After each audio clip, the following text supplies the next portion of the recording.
Okay, so as we were talking about the clipboard, let us go ahead. We'll see how the clipboard looks like. I'm just going to open the App Studio. So we'll just run a transaction and we'll see how the case data will be available on the clipboard.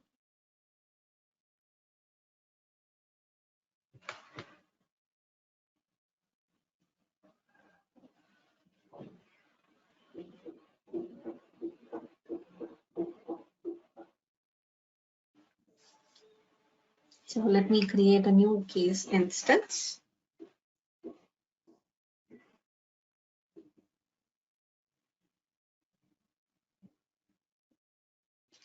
And more frequently, the developers would be using the clipboard because they would be involved in the debugging. But as BAs, we might also sometimes need to work on the clipboard. So just understanding it would be a lot more beneficial. Let me just go to the case types.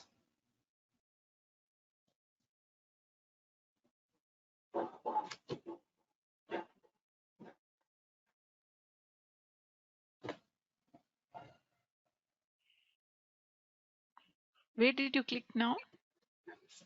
No, I just clicked on the case types only, the regular case type. Okay. Nothing related to the clipboard so far.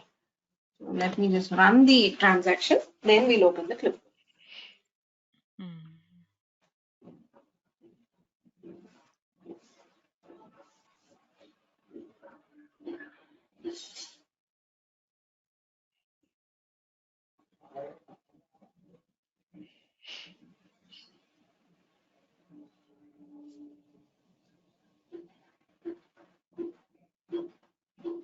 Okay, so let me just save and run. I'm creating an instance.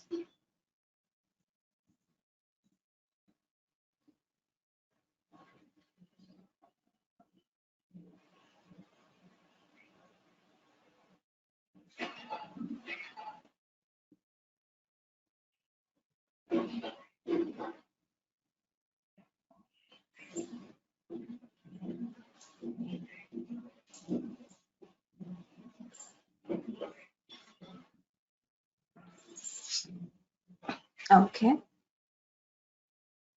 So my create view does not have any fields. So I can just advance my transaction. Okay, let me proceed further. Okay. Now on each screen, the data that I fill in will be available on the clipboard.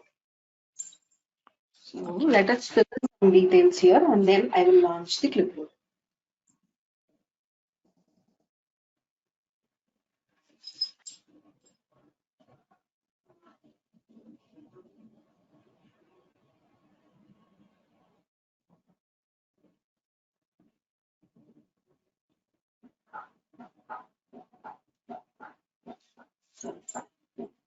And with each screen you proceed further, you get to see that data being populated on the clipboard.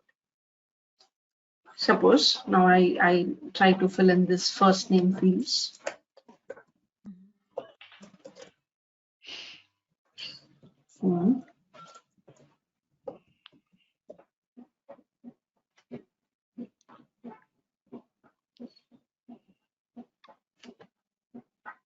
Some address. And on the candidate details, let me give hello world.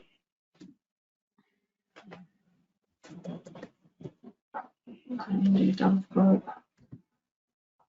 And then some email. Okay, and let me also fill in some candidate details.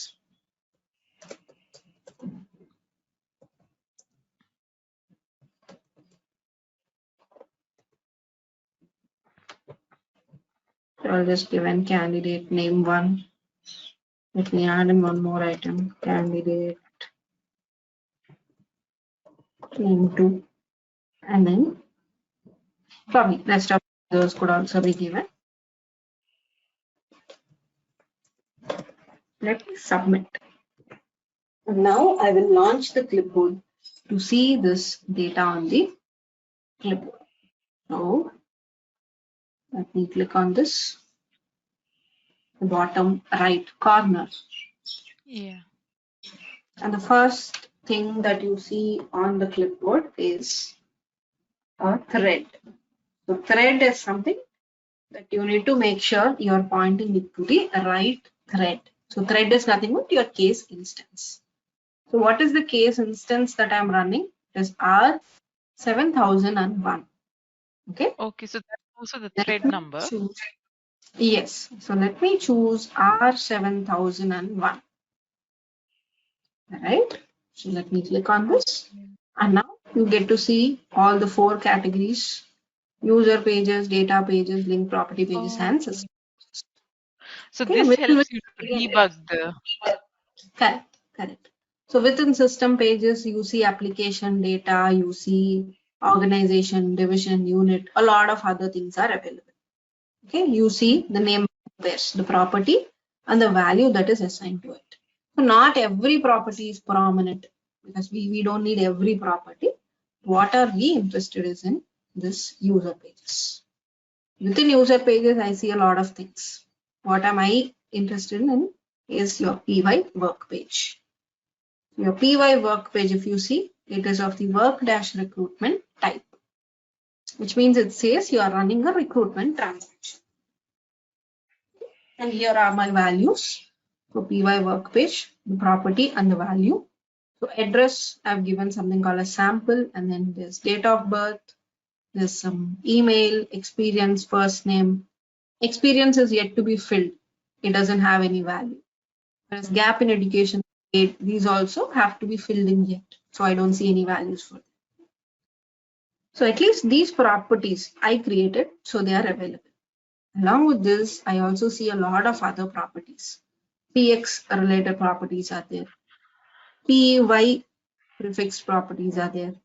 PZ prefix properties are also there. These are generated by the system.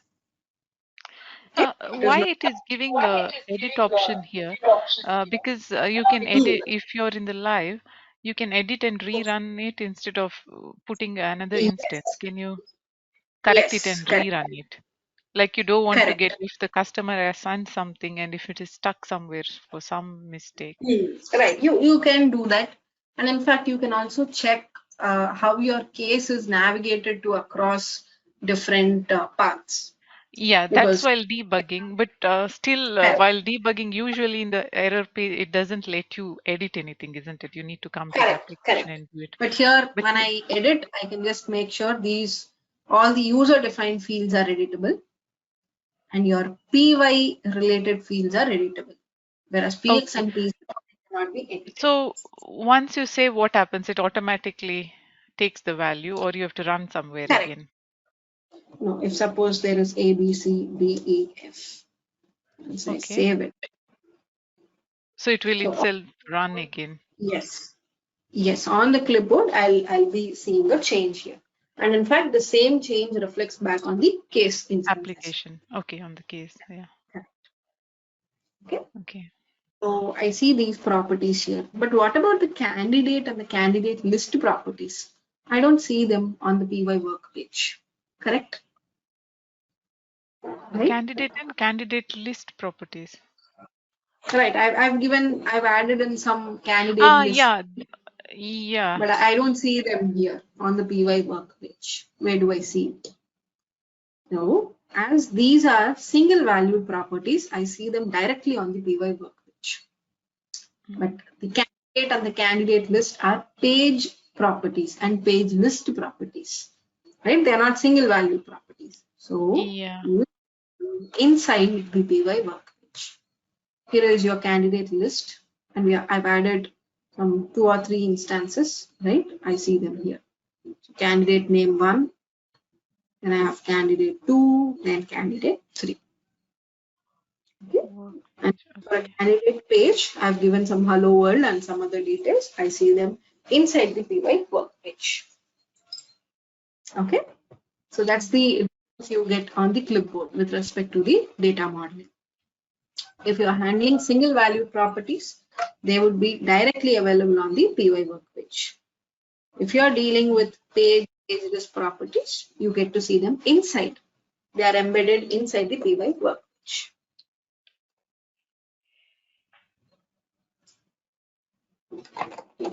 Right? So are we clear with this? So Yeah. far, any questions? Okay, let me just add in some experience details. 7 years gap in education, 2 years, then highest degree. Or let me add in some details. Tech stack, Java, Python. Again, And this, I'm as a user also, if you start a case, like as a user, if you're uh, as a user, you have logged in and put something in the application, even then you can see it in the clipboard as a BA, isn't it? But if it's a user, I don't let him do any debugging, right? No, no, no. As a user, I'm not saying he can see the clipboard. I'm saying what as a Mhm. user they have put, you as a BA can check in the clipboard, Yes, yes, isn't it? you can see it. Correct. You can do it. Yeah. Yes. Just save it. Now I should see the changes. They have to be reflected back on your case type. For example, either if it's something on this particular screen, you can refresh, or if it's something on the next screen, let me submit. Okay, let me proceed further. Yeah, so you see experience I've given, Yeah, 7.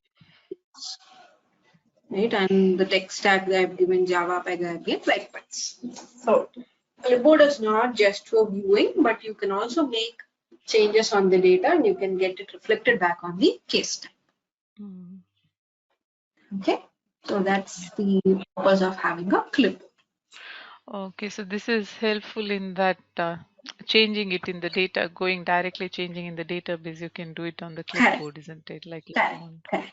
Exactly. Right. So are we good with the clipboard? Yeah. Any So the so same far? thing if you do any changes in the clipboard as a user user information. So in the Mhm. systems you can see who has done that changes also, isn't it? In the system list page. Yes, we could do that. Yes, we can see. Because when it is in the production, you want to see the audit logs, isn't it? Sometimes who has done what, so Correct, that correct. if somebody has changed something without notice, so you go and check it in the system log, isn't it? Who has done it? Right, right. You can have that as well. Yes.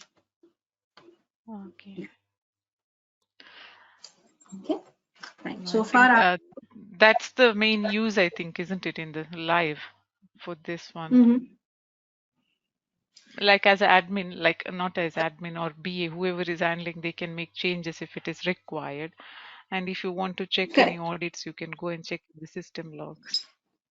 correct, correct. Yes. Yeah. Okay. Right. So maybe probably once we are done with the next thing that we will be discussing is about data validation. So it would be done in like 15 minutes. So then so far we spoke about the data modeling, the case designing and sort of stuff. Good, we have seen how the data.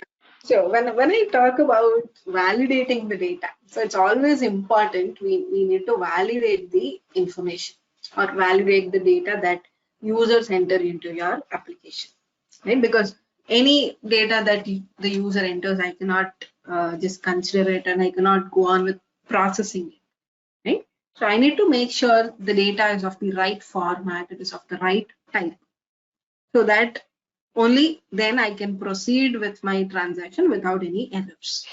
Yeah. Always important. Any application you take, we should validate the information. So Yeah. let's see how we do that on the Pega platform.